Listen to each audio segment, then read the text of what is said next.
Той дойде да се лапи с мен. Чакай, какво? Отведнъж почна да пилка и да обясняват как има пожар в сградата и трябва да се изнесем. Чуя, кажи стратегията? Стратегията е, че ако не сваля до 10 минути от плуване, ще набягам. Спечелихме няколко патки. Сега отиваме да опрем няколко патки на... 5-6 months in Varna, Matthias out!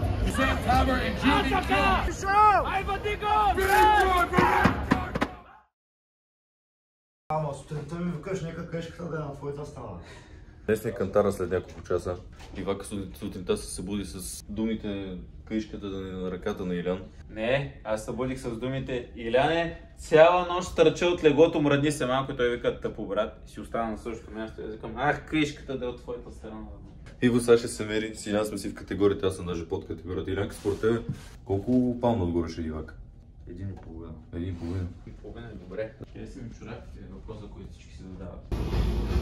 Малко ми тъжа да гледам така Ивак. За 2 паунда, паунд и 800. Също сега се сещам, че не съм направил тур на фитнеса, който е в хотела. Реално идваме всеки ден по 2 пъти да загряваме. Тук на машината с кабелите. Има безплатни води, което е много хубаво. Зарежда го всяка сутрин. Вода като вода. Фитнеса. Има кърпи, просто взимаш и ползваш. Фитнесът е много семпъл. Допада ми, често казано. Ако имах същото пространство за домашен фитнес, сигурно бих използвал пространството по друг начин. Ама това е отделен въпрос. За сега нямам тези възможности. Тук по стълбите, точно срещу входа, са кардиоредите. Няколко пътеки, изгледа към околността. И всъщност това е гледката от фитнеса. Това е един вид общината за щата. На 22 етаж сме. Пътищата са огромни, разстоянията са огромни. Много малко хора ходят пеша. Проблема с разстоянията е, че буквално за 20 минути примерно си минал 3 пресечки, което е никакво разстояние. Докато, например, в България за 20 минути изминавам 2 км, което в града е страшно много. Примерно в Перник това ми е горе-долу 1/5 от дължината на града. Тук за същото разстояние не си изминал нищо. Да продължим към силовата част. Тук до входа е кантара.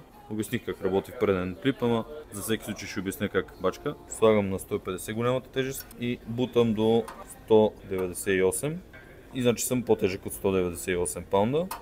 Слагам на 199 и съм около 199 паунда с дрехите. В случая влизам перфектно в категорията. Ето го Иво, сега ходи на пътеката. Да, особено него, извън игрите му, може да ви даде много стойност относно канадската. Нещо интересно, което се случи, оказа се, че имаме говорител в стаята, ето това, и просто отведнъж почна да пилка и да обясняват как има пожар в сградата и трябва да се изнесем по стълбите, защото асансьорите не работят. И за 2-3 минути събрахме всички партакеши плюс храната. Тръгнахме да слизаме и добре, че ми казаха, че е фалшива тревога и е малумна работа. Пристигнахме на кантара и цената за всички Иво е около 200 грама над категорията. Сега не е с туалетната да плюе и да дъвче дъвка. Това са част от атлетите. Кантара от 3, сега е 2,5. Пушкам да дойдем по-рано, но също всички са дошли по-рано. Влизаме за кантара, заобиколени сме от опоненти. На зубанец. С Илян минахме кантара по план. Илянката бози шоколад. Като Тоблерон с черен шоколад. Ивчо, още го чакаме. Няма изгледи да се върне. Скоро. Поговорихме си с Матиас Шлите. Ето го Ивчо. Чуя, кажи стратегията. Стратегията е, че ако не сваля до 10 минути от плуване, ще набягам. Тук всички чакат за кантари за отделни спортове. По-готиното е, че Ивака се чуи как да кътва, ние можем. Даваш ли сметка, че от европейското имаме 5 състезания, иди на едно само Благоевград влезе в категорията как и трябва. Неверно, и на Полша влязох в категорията без плюс. Просто се притеснявах, че няма да. Там нали бягахте с Заки? Но бягането е част от начина за сваляне. Ама не беше ли пряко преди кантара? Не, бяхме вечерта преди кантара. Извинявам. Моментът на истината. Да, се цеглиш. И като сплюи дъвката. Даже мирише на трева. So thank you to each and every one of you. You know who you are. It's a huge list. But I believe if everyone showed up, we should have between 12 to 14 countries. We'll be at the convention center in the Arnold here. Ама питах дали ще има. So you're with the car, right? какви места. Той баща му май он е беше на световното. Да, той ме тъдеше баща си. Дет не са кефи той. Той дойде да се лапи с мене. Че, какво? Лапа сте. Да си лапи с мене. По-скоро се кефиш на Илян, че е световен шампион. Приключихме с кантара, всичко е точно, даже Ивчо е минал. Моето лично настроение, готов съм за Марис. Единственият проблем е скоростта и координацията, които ще ги работят за напред. Ама... Иранка, един бърз коментар. Кантара, настроението за утре? Кантара мина супер, влязах си без проблем в категорията. Утре очакваме яки напани и да му късмета на наша страна. Вече се чувствам много добре. Тук на пробния кантар излязох доста по-тежък. Само 45 минути плюне, иначе всичко е наред. И се надявам утре да съм в кондиция, за да мога ги дъня. Приятели американци ни доведоха в бар за бургери, който Иво каза, че е топ 1 за миналата година. И сега каза, че трябва да чакаме около 30 минути, следейки на бейка.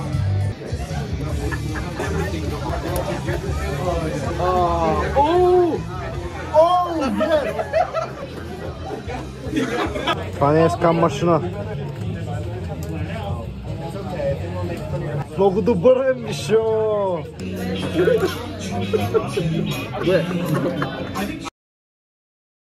...28-ми, денят Хикс. Днес ще разберем дали се класираме в медалите. Иво Ивчо. Леко небрежен се ужава. Надъхани сме, аз съм от 1 часа. Гарите тук са от 9. Много ядохме вчера мазни бургери. Спечелихме няколко патки. Сега отиваме да опрем няколко патки на всички останали на Арнолда. Вече сме в главната зала. Има мърчандайз на какво ли не. Оп, тук сме. Ще играем тук, на цялото това пространство. Ето ги следите.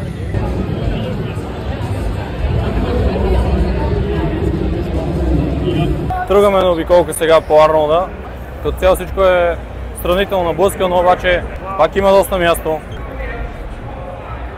В случая това е мърчандайз магазина на Арнолд. Това са значки. 24-та. Да, подобно както на европейското. Продаваха стари медали. Еводжен. Това е среща, може да си направиш с Хани Рамбот, който е треньора на Крис Бънстед. И още доста мистер Олимпии. На коленки, протеини, добавки, колани за пауърлифтинг. Евентуално, ако намеря някъде нещо, бих дегустирал. Може би трябваше да обикалям с някаква система, по която да обикалям на дължини. Тук има фитнес уреди на Rogue, или както се произнася. И масово назобени културисти.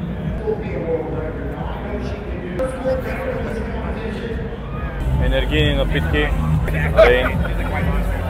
Сигурно са безплатни. Да. Взехме безплатна енергийна напитка. Трябва да свикна да държа камера в лицата на хората, защото ми е малко странно. Тук може да се хвърлят брадви. Би трябвало да го познавате този. Този явно е някой известен. Нямам идея. Голяма е пътъклама.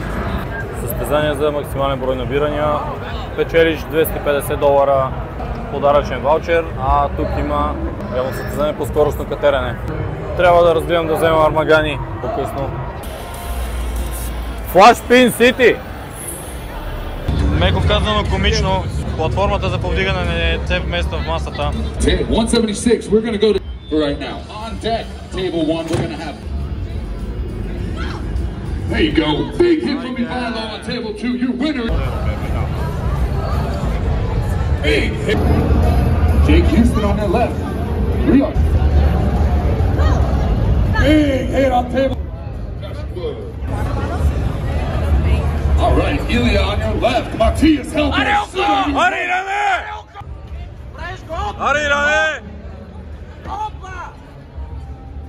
Table 1, Joe Swartz, your winner.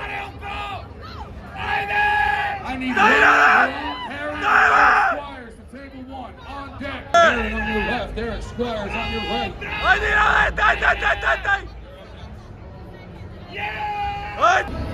need 5-6 months in Varna, Matthias out.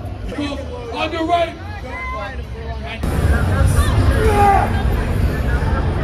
One elbow. Arrivo! That's probably your neck. Right-handed 2. Big hit on the brother. It's the table one.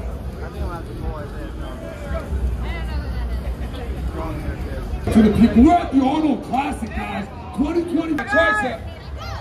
Second elbow foul on Jake Garcia. Melendez on your right, on deck.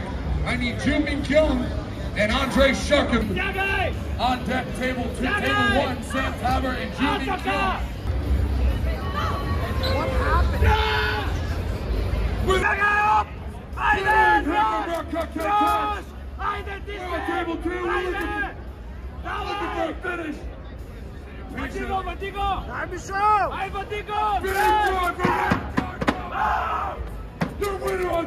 Някой иска ли такава? Искам. Ма дай ги различни да пробваме. Абе, те са, виж, едната е такава, другата е обикновена. Ивак, я разкажи какво си поръчваме. 30 см бисквитка. Паламарк. Затоплена във фурна. Сандвич да бос. Бисквитата ми е по-голяма от твоя сандвич. Взехме си 30 санта бисквити. Как си, Ива? По-хубави са в България. В България няма. Бисквитите, не се бъдете по-хубави в България. Крайна сметка резултата е, че аз и Иво не се класирахме в медалите, а Илян е и на двете ръце в медалите без загуба. Утре Илян играе финали с дясна ръка, а други ден финал с лява. Иво падна по фалове, едната игра, другата от Илян. Аз от друга страна, първата ми игра спечелих, бях драстично по-силен от опонента, а втората игра играх с Скот Билингер, който е бил играл с Деван Марат на WAL. Втората игра бях срещу някакъв узбекистанец. Реално и двете игри ги губя поради липса на опит, основно на опит. С узбекистанеца какво се случи? Заключи се на става той, съответно напънах, хванах го, след това аз напънах, той задържа. Изчакаме малко, усети, че ми поддава пронацията. Изчака да ударя пак, за да може да ме навърти през пронацията, защото там не че ми е толкова слабо, колкото не го и активирам. Да, реално това с повече опит ще стане. Говорих с Яни и ще преструктурирам тотално тренировъчния план. Доволен съм от представянето си. Тоест от представянето си не съм доволен, но съм доволен от това, което видях от себе си, защото психически бях на ниво. Успях да тръгна, реално не са ми взимали стартове. Отивах до туалетна и случайно видях Хани Рамбот и реших да го последвам. Това е един вид Иван Абаджиев на културизма в момента. И ще следя да си направя снимка с Хани Рамбот.